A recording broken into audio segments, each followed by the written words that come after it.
Saya memang dulu ya bisa dibilang Kristen lah ya. Saya Katolik bertahun-tahun gitu ya. Sampai berapa tahun yang lalu, jadi mungkin sebelum COVID ya. Jadi ada beberapa hal. Jadi mungkin kalau ditanya sekarang, saya mungkin memilih netral gitu ya. Nah makanya tapi begini, saya punya keluarga semua, adik-adik itu udah mualaf semua. Jadi jujur tinggal saya yang belum gitu. Papa saya sudah mualaf, adik saya semua udah mualaf gitu. Jadi cuman saya. Jadi cuman jujur aja saya agak bingung ya, karena begini, ketika saya melihat ajaran Kristen seperti ini, saya juga melihat ajaran Islam juga masih kurang mengena gitu ya. Jadi mungkin di room ini saya mau tanya gitu, kenapa istilahnya Islam itu harus dijadikan pilihan hidup seperti itu. Karena gini ya, saya melihat ini terlepas antara sosok Muhammad dan Yesus gitu ya. Saya juga mengenal Muhammad dari keluarga saya, karena keluarga saya sudah mualaf semua gitu ya. Saya juga mengenal Yesus karena dari kecil saya belajar Kristen gitu ya. Jadi dua sosok ini ajarannya sebenarnya saya lihat ya pasti semua ada plus dan minus ya gitu loh. Cuman yang saya bingung itu apa yang menjadi pertimbangan gitu loh. Dengan semua kelebihan dan kekurangan, kita harus memilih Islam lah, intinya seperti itu ya. Karena saya lihat pun ya, karena kan saya tinggal di Indonesia ya, yang terlihat ini kan di Indonesia Islam kalau dikritik sedikit atau kesenggol sedikit lah ya istilahnya, itu kok kayaknya agak bagaimana gitu ya. Ini mohon maaf ini ya buat teman-teman ya, cuman kan kita yang yang tadinya tidak terbiasa dengan kehidupan Islam, melihat fenomena-fenomena Islam yang seperti kelihatan arogansinya tinggi gitu kan, temperamennya tinggi, itu buat kita yang ya saya sih nggak tahu ya, ada saya kenapa dia bisa langsung yakin gitu kan. Jadi malu. Tapi kalau saya melihat, saya kan memilih sesuatu itu harus yang benar-benar istilahnya membuat kita nyaman gitu ya, membuat minimal itu mungkin bahasanya tuh ada cinta kasih, damai dan segala macam gitu. Tapi realitanya itu saya lihat di negara kita, Islam ini ya bukan menuduh ya, cuman banyak sekali kejadian-kejadian misalnya mengenai tingkat toleransi gitu kan, misalnya mengenai pembangunan tempat ibadah gitu kan. Terus ya kadang kalau misalnya ada diskusi atau orang yang mungkin ingin mengerti Islam lebih lanjut, tapi malah kadang ada yang masih dikucilkan gitu. Wah, kamu kan orang kafir gitu kan, kamu nih kalau nggak percaya Islam ya judulnya kafir lah gitu ya.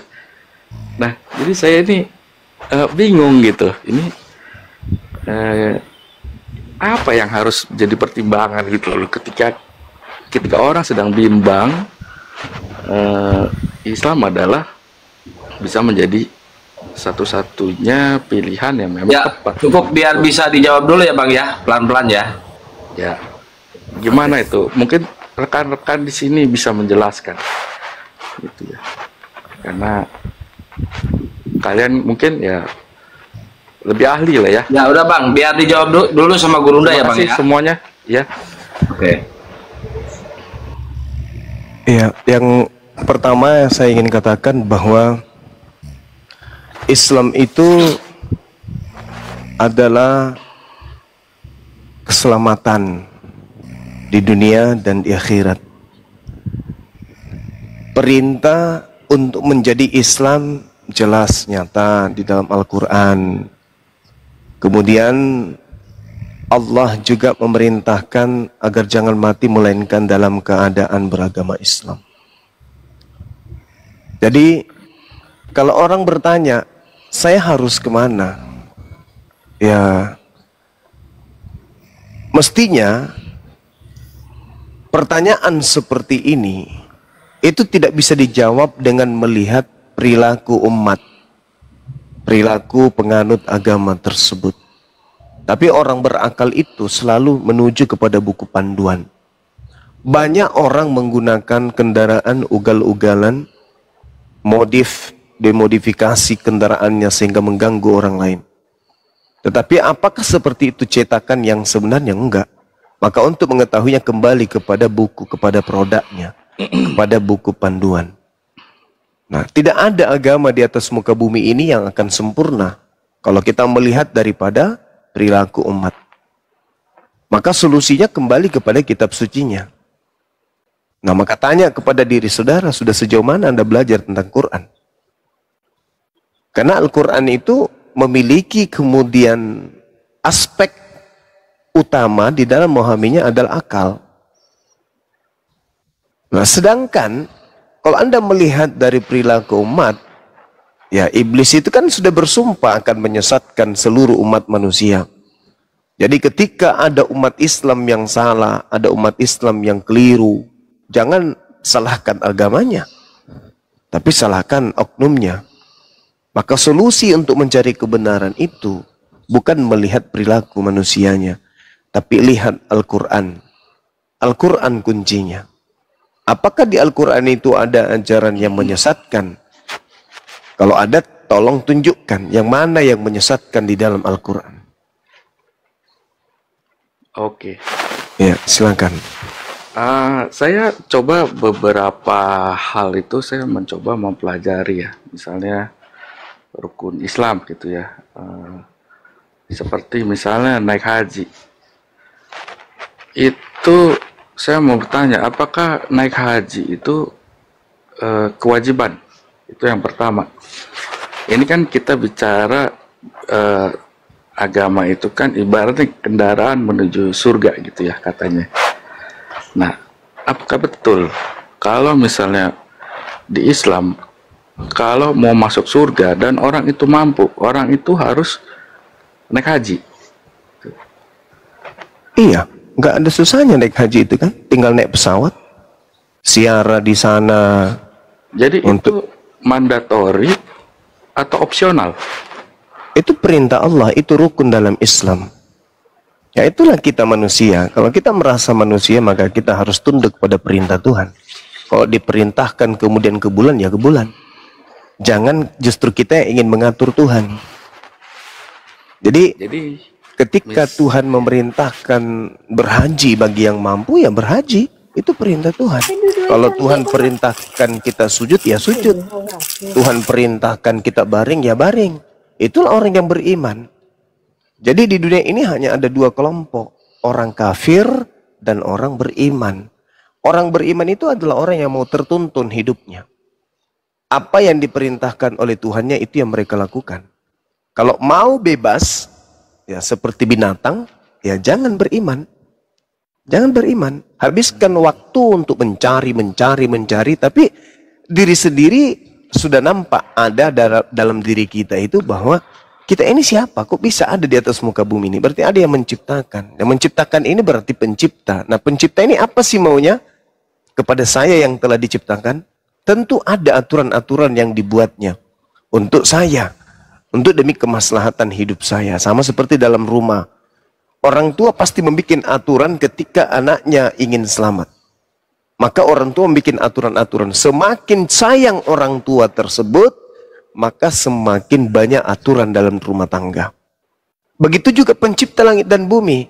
Semakin sayang dia kepada makhluknya, karena makhluknya punya potensi untuk jahat. maka semakin banyak kemudian aturan yang diberikan. Nah, orang yang tidak mau diatur oleh Tuhan namanya kafir. Tetapi orang yang mau diatur Tuhan itu adalah orang yang beriman. Islam diperintahkan salah satu rukun adalah haji bagi yang mampu. Nah, sedangkan manusia terkadang ketika banyak harta, ya hanya dimanfaatkan kepada hal-hal yang bukan diperintahkan oleh Allah. Nah, seperti itu, saudara. Jadi Islam itu perintahnya wajib bagi yang mampu untuk melakukan haji. Jadi misalnya adik saya kondisinya sudah mampu, misal ya, dengan kategori tertentu lah ya, mungkin oke, dia mampu.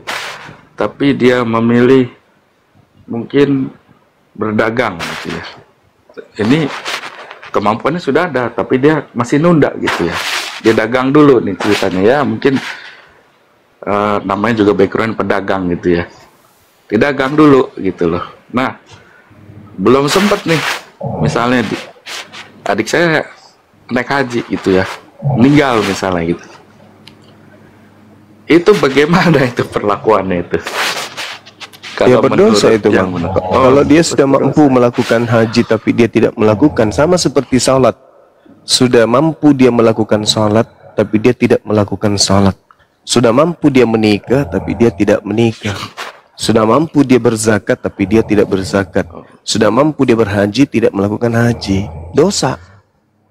Karena kan untuk menunaikan haji itu, kalau nggak salah kan ada syaratnya ya, mesti daftar dulu. Iya, gitu memang kan. betul. Ada antriannya. Oke lah, let's say dia mulai apa istilahnya, mulai registrasi dan segala macam. Tapi ketika ya namanya antrian ya, kita kan nggak pernah tahu nih. Tapi misalnya ya walaupun dia masih berdagang, tapi ya kan ada tuh program-program yang ditawarin tuh ya, program-program naik haji gitu ya. Nah, ketika antriannya belum tiba, tiba-tiba nih misalnya nih dipanggil lah dia gitu kan. Entah ya, kita sih nggak mau itu terjadi gitu kan, coba namanya kita hidup kan nggak pernah ada yang tahu gitu ya. Dia udah daftar nih, tapi belum kesampaian gitu kan ke sana. Nah, itu bagaimana tuh perlakuannya tuh kalau kayak gitu? Iya, jadi adiknya kan sudah daftar tuh, artinya sudah niat. Di dalam Islam, niat baik itu sudah dinilai sebagai kebaikan dan akan mendapat pahala walaupun belum sempat dilaksanakan. Dengan mendaftar dia sudah niat haji, kalaupun dia meninggal, maka niatnya itu sudah dianggap berhaji. Karena dia sudah niatkan haji dan dia sudah keluarkan hartanya untuk itu. Dia sudah daftar, dia sudah ngurus segala-galanya. Ya, masih kredit lah ibaratnya kan. Ya. Ada biasa ditawarin kan program-program gitu ya. Jadi untuk menunaikan rukun, katanya kan harus naik haji gitu kan ke Mekah. Karena ya itu dibilangnya kan wajib gitu ya. Kalau misalnya nggak ke sana nanti ya amalannya tidak sempurna lah gitu kan. Jadi nggak bisa masuk surga katanya gitu kan. Nah, kalau dia belum kesampaian ke sana terus tiba-tiba dipanggil gitu kan, berarti kan cilaka gitu kan. Saya kan logikanya begitu ya. Kalau di Islam itu tidak sederhana itu, Bang. Di Islam itu kalau dia Islam itu jaminannya pasti masuk surga di Islam itu. Tidak seperti di Kristen, satu pun tidak ada jaminan untuk Kristen masuk surga. Tapi kalau di Islam bertaburan dalil dalam Islam. Yauma yajma'ukum liyaumil jam'i dzalika yaumut taghabun wa may yu'min billah wa ya'mal shalihan yukaffir anhu sayyi'ati wa yudkhilhu jannata tajri min tahtiha al-anhar khalidina fiha abada. Jadi nanti di hari kebangkitan manusia akan dikumpulkan semuanya. Akan diurai semua kesalahan dosa-dosa manusia. Barang siapa yang beriman kepada Allah dan mengerjakan kebajikan, niscaya Allah akan menghapuskan seluruh dosa-dosanya dan memasukkannya ke dalam surga, mereka kekal di dalamnya selama-lamanya. Itu dalam Islam. Jadi kalau adik saudara hidup sebagai Islam, tidak menyekutukan Allah, tidak musyrik dia, tidak kufur dia, tidak menyembah selain Allah, maka di dalam hidupnya dia beriman, dia beramal saleh. Meskipun kemudian dia kadang jatuh dalam kemaksiatan, tapi dia bertaubat, kemudian dia mati dalam keadaan Islam, dosa-dosanya itu dihapuskan dan dia akan masuk ke dalam surga. Al-Quran surah At-Taghabun, jaminan di Islam. Tapi dia belum sampai nih naik haji. Iya, dia beriman kan? Dia sudah beriman. Dia sudah beriman, dia sudah beramal soleh, dia sudah sholat, puasa. Adapun haji, ya karena dia belum sanggup ke sana. Karena sudah daftar, tetapi karena tunggu antrian. Itu sudah beramal soleh itu. Sudah ada niat kemudian untuk beribadah, haji, itu amalan soleh. Itu pekerjaan-pekerjaan kebajikan itu. Dan kata Allah, barang siapa yang melakukan itu, beriman kepada aku dan mengerjakan kebajikan, aku akan menghapuskan seluruh dosanya. Dan aku masukkan ke dalam surga, mereka kekal di dalamnya selama-lamanya. Itu jaminan di Islam. At-Taghabun ayat 9.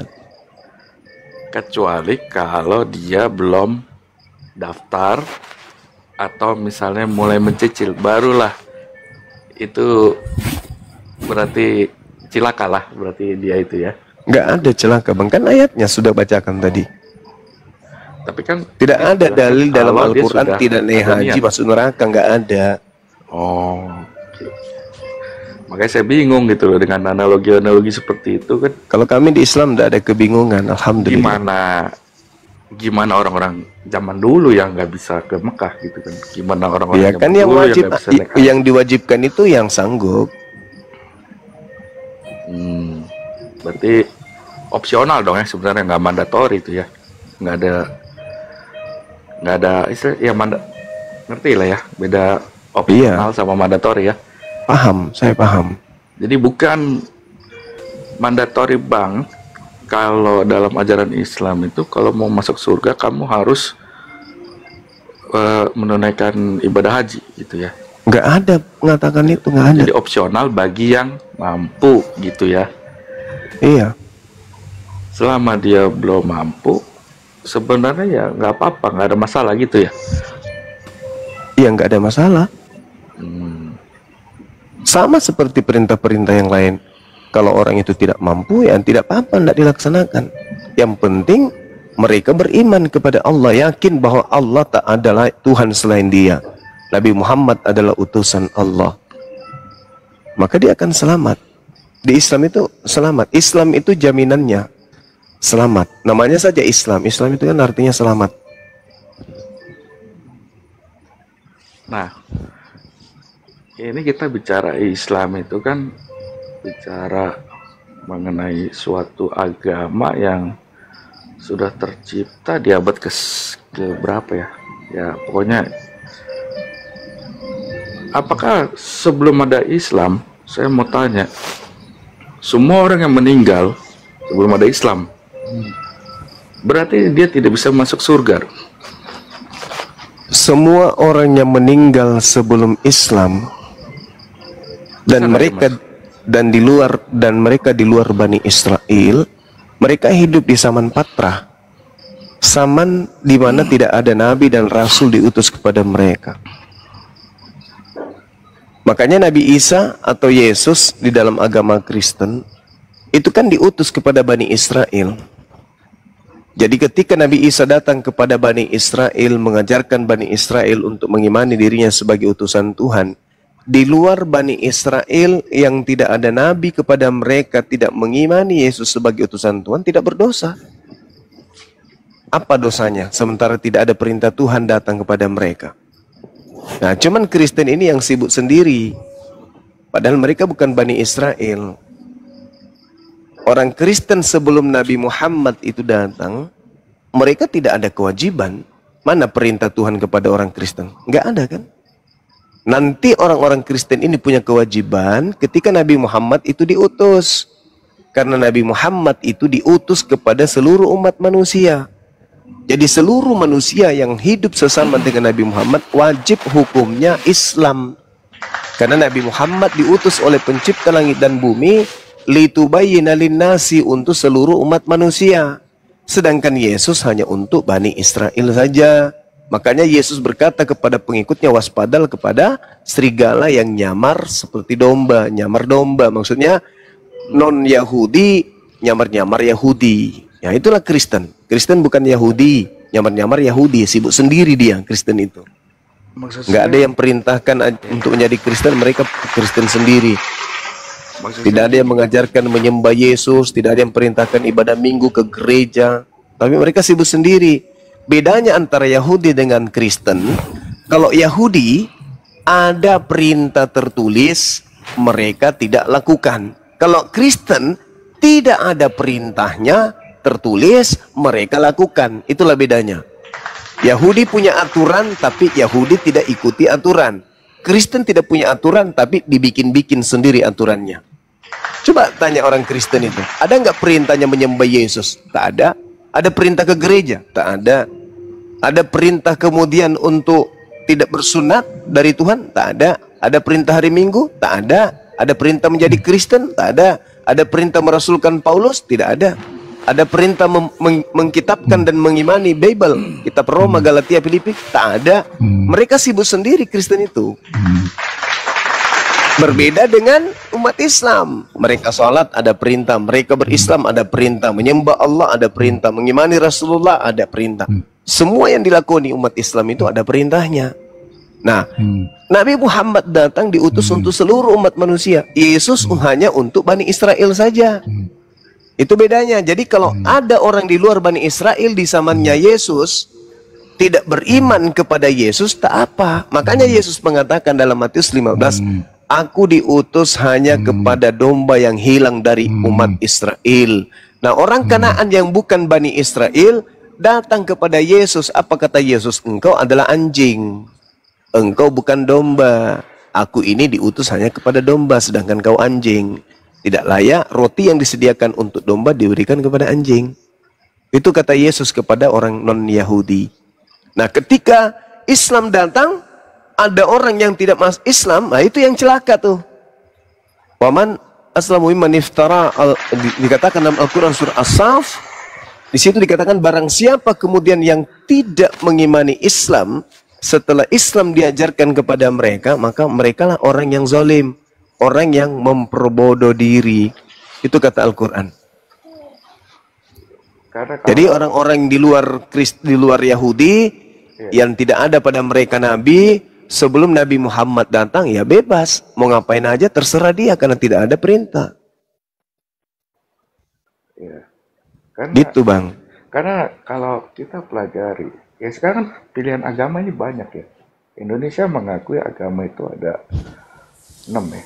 Kristen, Islam, Katolik, Hindu, Buddha, Konghucu gitu kan. Nah, zaman dulu itu mestinya kan ya, kalau kita belajar sejarah ya, manusia pertama itu kan hasil ya, kalau menurut kitab-kitab itu kan manusia pertama Adam dan Hawa gitu kan. Kalau menurut kitab-kitab. Tapi kalau menurut sejarah itu kan manusia itu pertama kali itu kan berevolusi ya, dari apa tuh manusia purba gitu kan, kemudian berevolusi jadi Pithecanthropus dan segala macam. Itu kan juga kategorinya manusia gitu loh, cuman mungkin manusianya belum modern lah ya kayak sekarang gitu kan, belum pakai baju, belum pakai teknologi, belum pakai peralatan gitu kan. Nah, disinilah yang jadi pertanyaan bagi saya, kenapa saya belum bisa memilih agama apapun gitu kan. Karena menurut saya itu semua agama ya, termasuk Islam lah ya, itu mengklaim semuanya itu kalau kamu percaya dengan ajaran kita, kalau kamu percaya ajaran kita, kamu masuk surga, kamu masuk surga gitu kan. Ini bukan cuma Islam sih yang saya lihat, makanya saya mau butuh pencerahan nih dari kawan-kawan Islam. Bagaimana gitu loh perlakuan kalau misalnya zaman sebelum Islam kan juga udah ada manusia tuh. Di Arab ada manusia, di Eropa ada manusia gitu kan. di semua benua ada manusia. Apakah semua manusia itu sebelum ada Islam semuanya auto masuk ke neraka gitu kan? Misalnya, bila yang diklaim ajaran Islam adalah ajaran yang paling benar, kendaraan yang paling benar untuk mengantarkan kita ke surga gitu kan, dengan apa yang tadi Abang jelaskan dan teman-teman jelaskan mengenai tata cara di Islam dan segala macam. Nah, ini yang masih membingungkan saya gitu loh. Kalau memang Islam setelah ditemukan baru semua orang bisa masuk surga gitu, ini bagaimana perlakuannya ketika Islam ini belum ada? Atau mungkin let's say bagaimana ketika Nabi Muhammad ini belum lahir gitu kan? Udah ada banyak manusia di situ kan, di Eropa, di Arab, di semua benua gitu ya. Berarti semuanya itu ketika dipanggil Sang Pencipta ya udah gitu loh, lenyap begitu saja, atau gimana? Atau ketika baru ada Islam baru semuanya bisa diuji. Oh kamu surga, oh kamu karena di dunia jahat, oke kamu kategorinya masuk neraka gitu. Atau gimana kalau menurut pandangan rekan-rekan sekalian? Tadi saya sudah jelaskan, tidak ada hukum bagi manusia yang kepada mereka tidak diutus Nabi dan Rasul. Mau 1000 miliar, mau 2000 miliar manusia yang tidak ada Nabi yang diutus kepada mereka, mau mereka melakukan kemaksiatan seperti apapun modelnya, tidak ada dosa bagi mereka. Kenapa nggak ada aturan Tuhan kepada mereka? Nggak ada aturan Tuhan. Ketika kemudian Tuhan mengutus nabi-nabi kepada satu kaum, maka nabi itu hanya diperintahkan kepada kaum tersebut. Di luar kaum itu tidak wajib melakukan, seperti misalnya Taurat. Taurat itu diperintahkan hanya untuk Bani Israel. Di luar Bani Israel boleh nggak melakukan sesuatu yang bertentangan dengan Taurat? Boleh. Karena aturan Tuhan itu hanya berlaku kepada Bani Israel saja. Contoh, jangan engkau makan babi.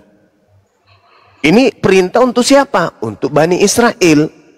Orang Romawi, orang Yunani boleh nggak makan babi? Ya boleh. Kok bisa? Ya tidak ada perintah datang kepada mereka. Mana perintah Tuhan yang datang kepada mereka? Yang kita tahu ya, tak ada. Berarti mereka boleh makan babi. Yes. Nah, berbeda ketika Nabi Muhammad datang dengan membawa Al-Quran. Al-Quran itu dikhususkan untuk seluruh manusia yang hidup sama Nabi Muhammad sampai kiamat. Wajib. Jadi siapapun mereka yang tidak Islam, neraka. Kalau dulu nabi-nabi diutus kepada sekelompok kecil manusia, ya aturan itu hanya berlaku. Makanya mereka disebut bangsa pilihan. Tuhan memilih mereka untuk mendapatkan titah perintah, aturan hidup. Di luar daripada itu Tuhan tidak milih. Kalaupun ada, itu tidak diceritakan dalam kitab suci. Hanya sebagian kecil saja, seperti kaumnya Nabi Lot, kaumnya Nabi Nuh, ya, dan keturunan Nabi Ibrahim alaihissalam. Di luar daripada itu tak ada diperintahkan. Jadi bebas nggak mereka kemudian mau melakukan apa saja? Ya bebas. Tuhan menghukum neraka enggak? Ya tidak. Karena Tuhan tidak memberikan perintah. Jangan engkau begini, jangan engkau begono. Nah, mereka melakukan itu, melanggar itu, maka neraka. Tapi kalau tidak ada perintah kepada mereka, ya hidup bebas. Kecuali setelah datang Islam. Islam itu datang, Nabi Muhammad itu datang, diutus untuk seluruh umat manusia. Kenapa? Karena pada zaman Nabi Muhammad diwahyukannya Al-Quran, kesempurnaan kehidupan manusia itu sudah sampai pada level itu, pada taraf tersebut. Orang disuruh sholat, air sudah ada di mana-mana, keran air sudah bisa didapatkan dari mana. Orang disuruh berhaji ke Mekah, kendaraan sudah bisa sampai ke Mekah. Apalagi orang disuruh puasa, semua potensi sudah ada, semua sarana sudah ada. Maka Islam dikhususkan kepada seluruh umat manusia dimanapun manusia itu berada. Karena dengan mudah Islam sekarang bisa dipahami, bisa diketahui ajarannya dan seterusnya. Berbeda dengan dulu. Kalau misalnya di Nabi Musa, diperintahkan kaumnya Nabi Musa, jangan engkau makan babi. Apakah perintah itu sampai ke Papua? Tidak. Tidak ada kaumnya Nabi Musa sampai ke Papua pada abad sebelum Masehi. Maka yang ada di Papua sana, yang ada di Indonesia, bebas nggak makan babi? Bebas. Kecuali pada saat Nabi Musa diutus di Bani Israel, Tuhan juga mengutus Nabi di Indonesia ini, di Nusantara ini. Ada nggak itu? Kita nggak temukan. Nah, kalau ada berarti mereka makan babi ya berdosa. Tapi selama tidak ada, itu tidak dihitung dosa. Berbeda ketika Islam datang. Siapapun itu wajib Islam. Bahkan Bani Israel ahli Taurat wajib Islam. Kalau mereka tidak Islam, neraka. Ya, kita sih, kalau saya pikir apa ya, cara pandang saya sih mungkin simple ya. Karena sekarang ini kan ya itulah, kalau kita lihat kan polemik Islam, polemik Kristen itu saling mengklaim mereka adalah agama paling benar dan mereka adalah kendaraan yang bisa membawa para umatnya itu yang taat dan memilihnya itu mendapatkan kehidupan kekalah itu di surga gitu ya. Ini saling ngeklaim kan kalau kita lihat ini. Iya, mereka hanya mengklaim, tapi tidak ada data di dalam Bible perintah menjadi Kristen. Ya, kalau orang Kristen juga ada nggak perintah jadi Kristen? Ada nggak dalilnya? Mereka sih dalilnya ada. Gitu. Coba tunjukkan di mana perintahnya untuk menjadi Kristen. Ya Kristen ini kalau ya kan saya juga pernah menjadi orang Kristen ya. Kristen iya, dalilnya ya, Bang. Dalilnya untuk jadi Kristen mana? Dalilnya apa? Dalilnya untuk makan jalan kote. Jalan kote itu apa? Ya udahlah Bang, nggak usah lah, nggak perlu lah jadi Islam, jadi apa kek sama seperti kambing tidak beragama, itu lebih bagus bagi Anda kan? Karena kalau saya bertanya kepada saudara tentang agama Anda mengatakan ya saya ada di tengah-tengahnya, ya sama seperti kambing berarti kambing yang tidak punya agama, kambing hidupnya tidak ada aturan dari Tuhan, ya sama seperti Anda. Jadi saya berdiskusi dengan kambing ini sekarang. Saya tanya, di mana dalilnya menjadi Kristen di kitab saudara? Ada. Di mana? Anda tanya apa? Ya tanya jalan kote. Inilah baru Udah jam. Udah jam Selamat segini. malam. Bicara sama setan, sama hantu. Sabar Bang Suma. Sabar dong, sabar. Saya sabar. Saya cuma berbicara sesuai dengan fakta real, gitu Bang. Iya, ini aku tadi pas di roomnya siapa itu kebetulan nunggu tapi ternyata malah rungkat. Ini ketemu lagi ada Bang Suma. Iya, silakan. Kalau boleh nyambung soal yang tadi ya Bang. Iya, silakan. Ya ini ada Bang Andi juga. Malam Bang Andi. Sorry. Lanjut Bang. Bro Oke. admin. Ya, pertanyaan saya begini Bang Suma. Ya, kita kan sudah sering didiskusi lintas agama begini ya. Nah, saya melihat ada dua kubu begini. Dua kubu yang saya lihat, ada kubu yang menyatakan bahwa Allah atau Allah di dalam Alkitab itu bukan Allah atau Allah di dalam Quran. Bang Suma berdiri di mana? Nah, karena kitab saudara ini bukan firman Tuhan, ya, ketika berbicara tentang pencipta langit dan bumi, maka itu pasti Tuhan saya. Tapi ketika berbicara pencipta langit dan bumi, nusul jadi manusia, mati dibunuh manusia, itu bukan Tuhan saya. Kok bisa berubah-berubah kayak begitu? Iya, karena kitab itu bukan firman Tuhan. Tak ada Tuhan berfirman kepada Yohanes, kepada Markus, kepada Lukas, kepada Paulus. Itu hasil tulisan-tulisan mereka dari hasil penyelidikan dan kesaksian-kesaksian orang. Bahkan Yesus tidak pernah memvalidasi, tidak ada legitimasi kepada mereka. Bahkan kepada tulisannya, Yesus tak tahu menahu. Cerita yang muncul di dalamnya adalah cerita yang dihasilkan dari cerita-cerita yang ada pada masyarakat pada saat itu, lalu dibukukan. Seperti itu, saudara. Nah, berarti secara tegas kan Bang Suma menyatakan ini eh, apa yang berbeda ya, sosok yang berbeda. Terus misalnya ada nih orang awam nih, entah dari Kristen atau dari Muslim sendiri, yang sejak dulu kita diberi pandangan ya, di Jawa itu diberi pandangan bahwa Tuhan kita itu sama atau satu. Hanya cara kita yang berbeda. Itu sebenarnya kan sedang mengatakan bahwa Allah atau Allah itu satu, sama. Hanya cara kita yang berbeda. Itu untuk orang awam ini, menurut Bang Suma gimana? Apakah benar prinsip bahwa Tuhan kita sama, hanya cara yang berbeda ini? Sedangkan kita sudah tahu, dan prinsip Bang Suma sendiri juga sudah menegaskan bahwa Tuhannya itu sebenarnya berbeda. Kitab Yunani dengan Quran berbeda. Gimana? Seperti ini, orang-orang ada 2.200 orang. Saya yakin mereka ada juga yang masih berpikiran bahwa Allahnya itu sama, hanya caranya yang berbeda. Kira-kira gimana tanggapan Bang Suma? Iya, baik. Jadi gini, saudara bro admin. Kalau saya mengatakan bahwa Tuhannya umat Islam dan Tuhannya sapi, Tuhannya kambing, Tuhannya bumi ini sama. Itu betul. Tuhan yang menciptakan kambing dan yang menciptakan kemudian umat Islam itu sama. Jadi artinya bahwa Tuhannya orang Kristen dan Tuhannya umat Islam itu sama. Tuhannya orang Hindu, Tuhannya orang Buddha dan ateis itu sama. Rabbus samawati wal ard, yaitu Tuhan pencipta langit dan bumi.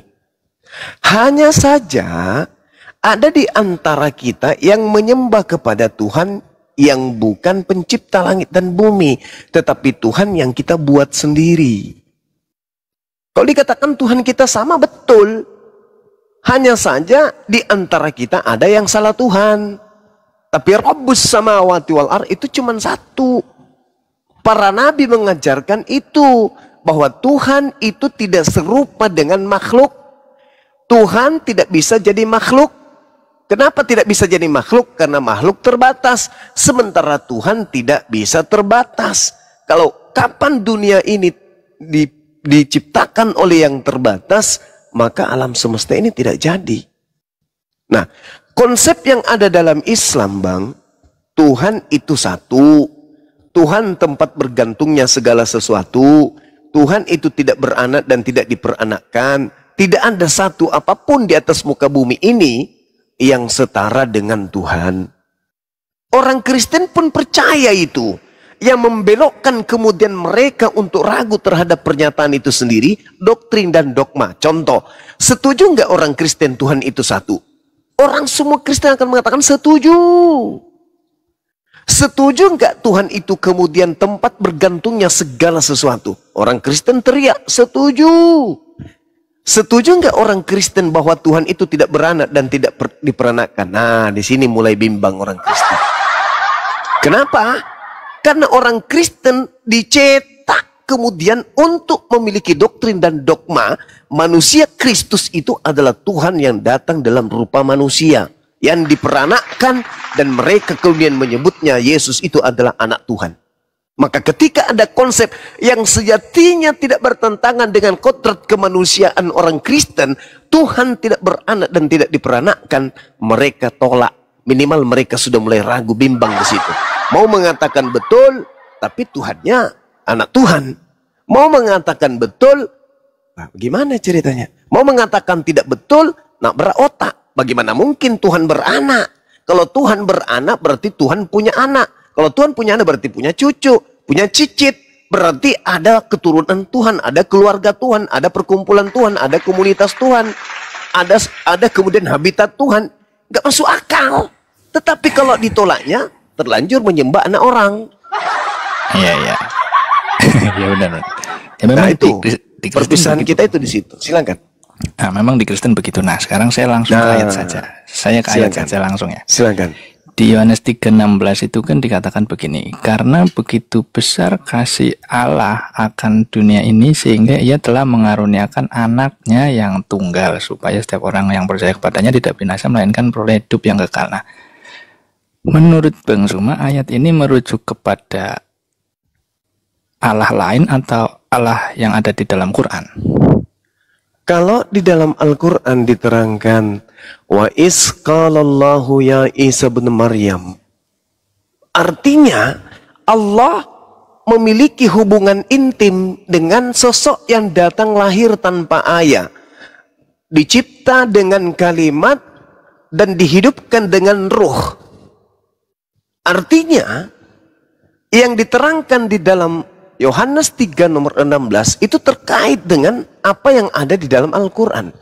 Begitu besar kasih Allah akan dunia ini sehingga ia menganugerahkan kemudian anaknya yang tunggal supaya setiap orang yang percaya kepadanya tidak binasa melainkan beroleh hidup yang kekal.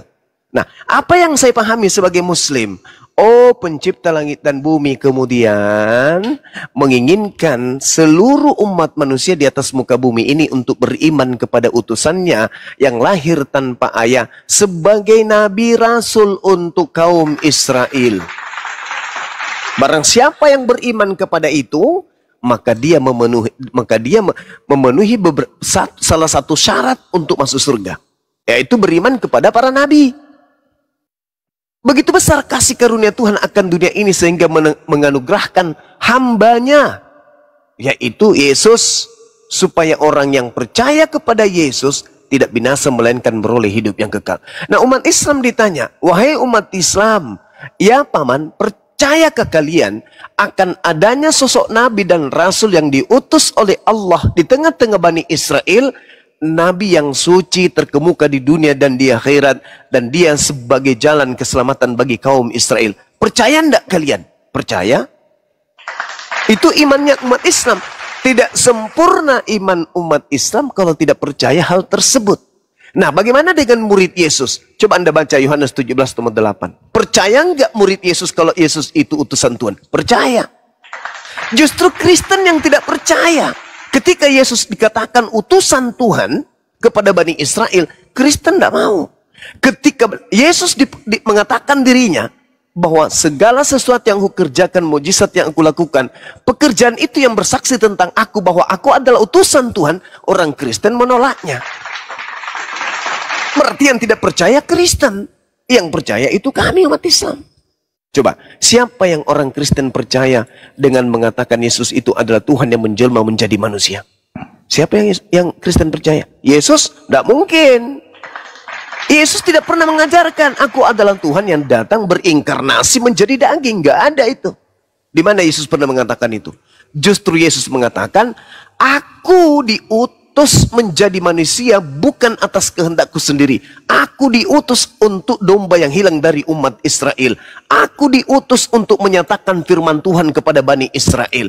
Itu kata Yesus. Artinya Islam percaya.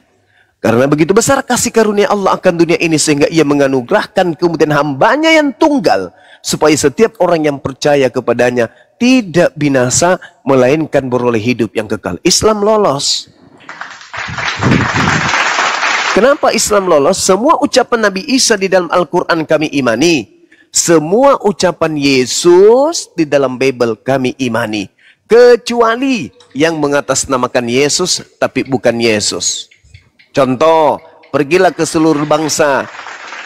Pergilah seluruh dunia, jadikanlah seluruh bangsa menjadi pengikutku. Itu mengatasnamakan Yesus tapi bukan anak Maria. Bukan nabi dan rasul yang untuk Bani Israel. Kenapa? Yang untuk Bani Israel itu mengakui aku hanya diutus kepada domba yang hilang dari umat Israel. Tidak mungkin bertentangan antara ucapannya yang tadi dengan ucapannya yang baru. Sedangkan pembedanya adalah tolak ukurnya. Yesus sudah menamatkan ajarannya sebelum tragedi penyaliban. Sedangkan orang yang keluar dari kubur mengatakan kepadaku telah diberi kuasa, pergilah ke seluruh dunia, jadikanlah seluruh bangsa menjadi. Itu adalah di luar penggarisan pengajaran Yesus kepada Bani Israel. Oke, silakan. Oke, Bang Ruma. Nah ini, kenapa ini ya? Yang saya tanyakan itu begini, di sini kan sudah ada keterangan yang jelas ya, bahwasanya tentang status hubungan peranakan yang diceritakan di dalam kitab Yohanes, terlepas dari tuduhan entah palsu atau telah dipalsukan ya. entah aslinya hamba atau apa, yang jelas tertulis di Yohanes ini sebagai anaknya yang tunggal, bukan hambanya yang tunggal. Secara prinsip di dalam Quran kan jelas lam yalid wa lam yulad. Allah ini tidak mungkin diperanakan begitu. Tapi di kitab Yohanes Allah ini diperanakan. Artinya secara teks saja ini kan sudah bertentangan. Tapi kemudian Bang Suma membuat sebuah narasi, kenapa malah seolah-olah justru menyamakan lagi begitu? Enggak, Bang. Jadi gini, Kristen ini muncul di luar Bani Israel kan. Sedangkan masalah anak Elohim itu adalah hubungan intim, Bang. Hubungan intim antara Tuhan dengan Bani Israel. Karena orang Israel intim dengan pencipta langit dan bumi, mereka dibimbing, mereka dibina, mereka dituntun, mereka kemudian memiliki aturan, mereka kemudian digembalakan oleh Tuhan. Nah, sehingga dinyatakan mereka itu seperti anak yang dibesarkan, diurus oleh sang ayah. Amsal 3 nomor 11 nomor 12. Jadi yang disebut anak itu adalah hamba Allah. Apa pembuktiannya? Coba Anda baca Kisah Para Rasul 4 nomor 30. Yesus disebut sebagai hamba yang kudus, hamba yang suci. Jadi bukan anak dalam arti kata dia Tuhan. Seperti misalnya kambing, lahirnya anaknya kambing. Tuhan, anaknya Tuhan. Enggak. Anak Tuhan artinya kekasih Tuhan. Orang yang intim melaksanakan perintah Tuhan. Dan Yesus tidak bisa jadi anak Tuhan. Contoh, dalil Yohanes 3 yang sama. Coba mundur di ayat 6. Apa yang dikatakan di sana? Apa yang dilahirkan daging adalah daging. Maria melahirkan daging, bukan melahirkan Tuhan.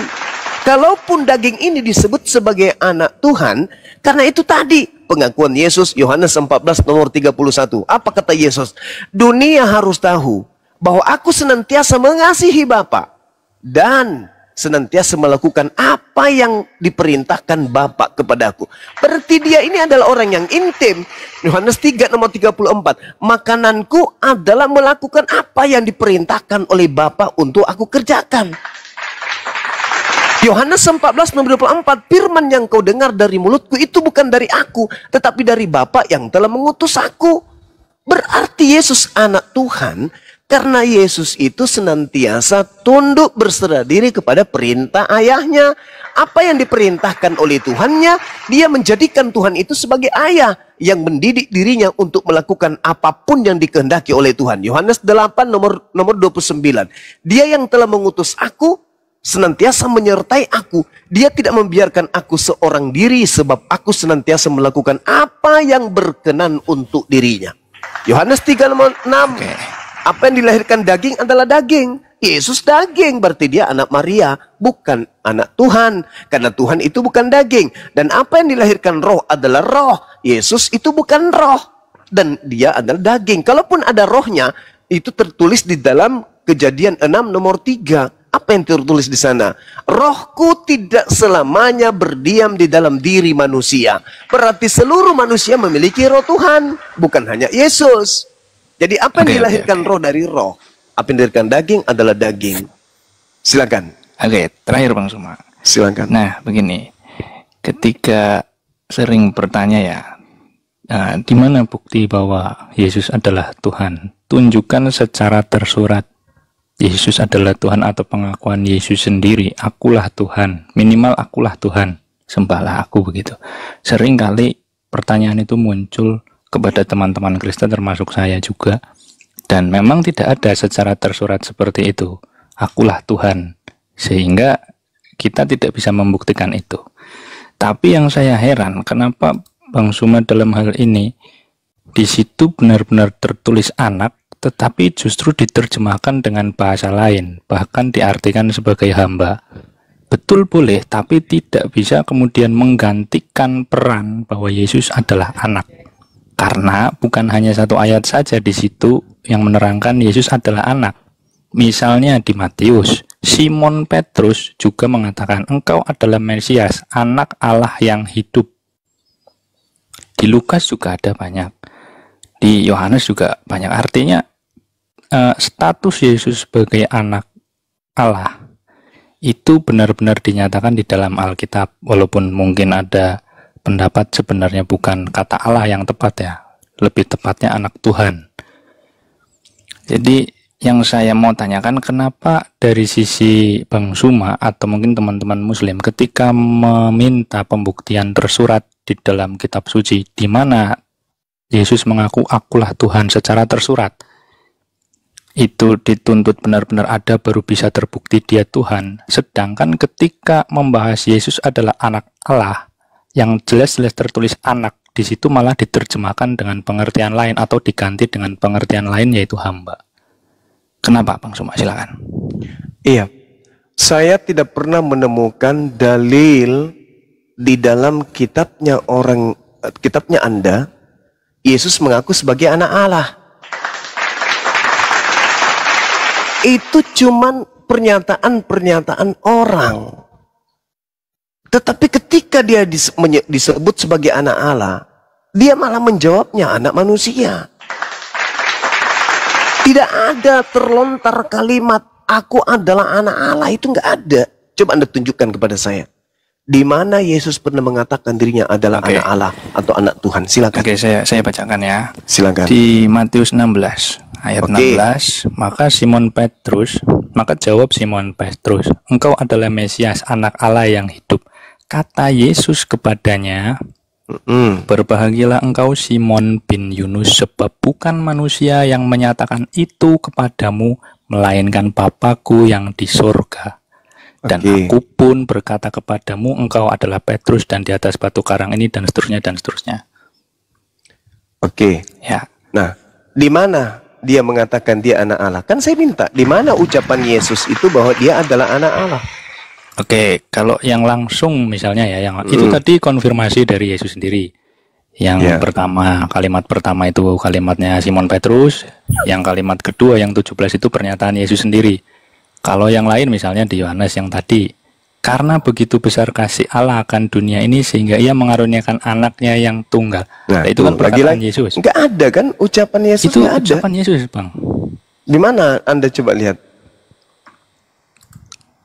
Yohanes 3 nomor 16. Nah, oke. Nomor 16. Nomor 16 kan ya. Nah, kita lihat ucapan Yesus di sini. Ketika dia mengatakan kemudian bahwasanya begitu besar kasih Allah akan dunia ini sehingga ia telah mengaruniakan anaknya yang tunggal supaya setiap orang yang percaya padanya beroleh hidup yang kekal. Baik. Nah, coba Anda lihat kemudian ketika berbicara mengenai monogenes, apa artinya di sana yang seharusnya? Satu-satunya kan? Bukan anak, tapi satu-satunya. Harusnya terjemahannya itu tidak seperti itu. Karena begitu besar kasih karunia Allah akan dunia ini, sehingga ia menganugerahkan satu-satunya. Supaya setiap orang yang percaya kepadanya tidak binasa, melainkan beroleh hidup yang kekal, yaitu Yesus. Lalu kemudian ketika Anda berbicara mengenai Matius, Simon Petrusnya berkata, engkau adalah Mesias. Anda ngerti Mesias? Mesias itu adalah manusia yang diurapin. Adapun ucapan anak Allah, Petrus, Kepas itu adalah orang Yahudi. Orang Yahudi ketika berbicara mengenai anak Elohim, paham mereka itu cakupannya adalah hamba, kekasih. Makanya saya berkata tidak ada ucapan Yesus itu. Kalau yang tadi, monogenes itu satu-satunya. Bukan anak Tuhan. Itu gimana ceritanya ada muncul Theos di situ, ada muncul Allah di situ. Original teksnya itu apa dulu? Ini hanya penambahan lai. Untuk apa? Untuk menyesatkan kalian. Sederhana itu kawan. Amsal 3 nomor 11 nomor 12. Hai anakku, tekunlah mendengarkan didikan Tuhan. Seibarat anak yang tunduk atas didikan ayahnya. Di dalam tradisi Islam, Nabi Muhammad disebut kekasih Allah. Orang-orang beriman disebut kekasih Allah. Kekasih itu identik antara laki perempuan. Orang pacaran, orang yang intim, orang yang berhubungan lengket. Itulah yang disebut orang beriman. Makanya Yesus itu disebut orang soleh. Makanya Yesus mengakui dirinya tidak seorang diri. Tetapi aku bersama dengan Bapa yang telah mengutus aku. Coba baca Yohanes 8, nomor 15, 16, 17. Engkau menghakimi manusia? Aku tidak menghakimi manusia.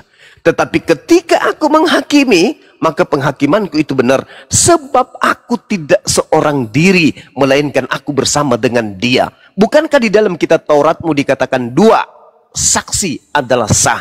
Akulah yang bersaksi tentang diriku 1, dan Bapa juga yang bersaksi tentang aku 2. Berarti aku dan Bapa adalah 2. Jadi anak Tuhan yang dinobatkan oleh orang-orang Yahudi kepadanya itu hamba Tuhan, orang yang intim dengan Tuhan. Kesalahan Kristen menganggap Yesus itu Tuhan karena mereka menganggap Tuhan pasti melahirkan Tuhan. Makanya segala macam tete bengek dipretelin. Firman itu telah menjadi daging. Pada mulanya adalah firman itu bersama-sama dengan Tuhan, dan Tuhan itu dan firman itu adalah Tuhan. Tuhan itu menjadi daging, dipretelin. Padahal konsep kekristenan itu tidak dibangun dari Yohanes 1, enggak. Ketuhanan Kristus itu dibangun dari 13 buku miliknya Paulus.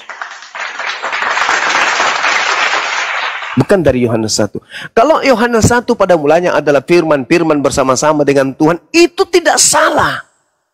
Firman yang adalah kalam, kemampuan berkata yang dimiliki oleh Allah bersama dengan Allah. Itu sifat. Dan kemampuan berkata yang melekat pada diri Allah itu adalah Allah. Itu mesin, seibarat mulut. Mulut ini mesin perkataan, mesin kata-kata, mesin ucapan, mesin ungkapan. Tuhan menciptakan segala sesuatu melalui mesin mulut dengan berkata. Jadilah terang, jadi terang.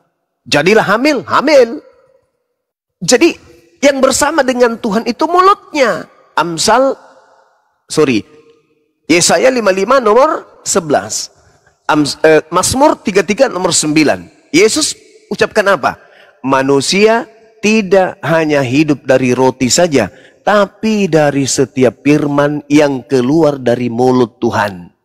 Matius 4 nomor 4. Makanya umat Islam itu beriman kali dan sangat miris ketika mendengarkan saudara-saudara Kristen Yesus yang adalah nabi ditampar, diludahin, ditonjok, digantung, ditombak, dibunuh. Kami sangat miris mendengarkan itu.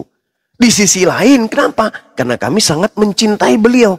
Kami sangat menghargai beliau. Kami beriman kepada beliau. Terlepas kalian menyebutnya Yesus, kami paham yang kalian maksud Yesus adalah Nabi Isa alaihissalam yang datang di tengah-tengah Bani Israel lahir tanpa ayah. Anda mau terima atau tidak terima, itu iman kami. Siapa lagi kalau bukan Nabi Isa yang kalian maksud?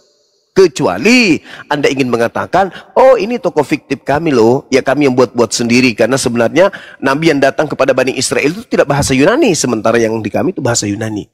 Maria atau Miriam dalam bahasa Ibrani atau bahasa Aramaik tidak mungkin menamai namanya anaknya dengan nama penjajah Roma. Gak mungkin. Pasti menggunakan nama Yudaism. Nah, maka kenanya ke Iso ke Arab jadi Isa. Yishmael ke Arab menjadi Ismail. Yishak menjadi Ishak. Abraham menjadi Ibrahim. Moses menjadi Musa. David menjadi Daud.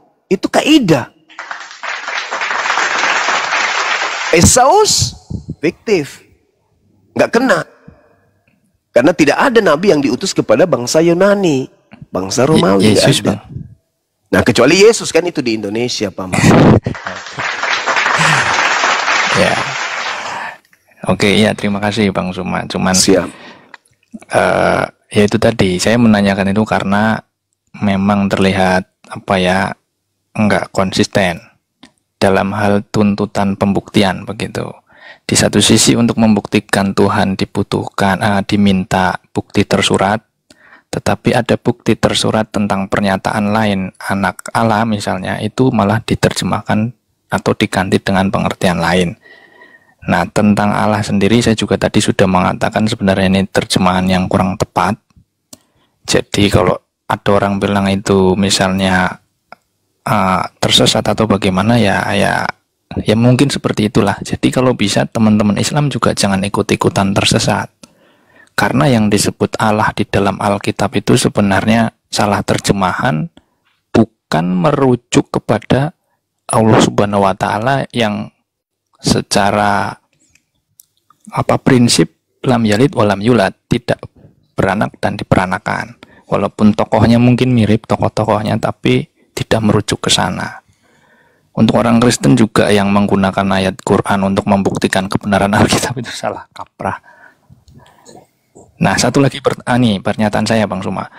Kalau untuk pembuktian secara tersurat memang tidak ada, tapi kita menggunakan hal-hal yang tersirat. Misalnya nih, kenapa orang Kristen menyatakan Yesus Tuhan? Itu kita bersumber pada pernyataan Yesus sendiri di Yohanes 5 ayat 22.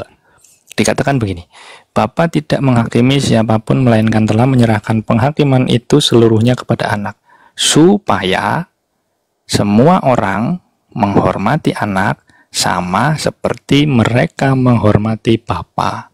Barang siapa tidak menghormati anak, ia juga tidak menghormati Bapa yang mengutus dia. Penghormatan di sini sampai kepada penghormatannya sebagai Tuhan atau penguasa atau Rob.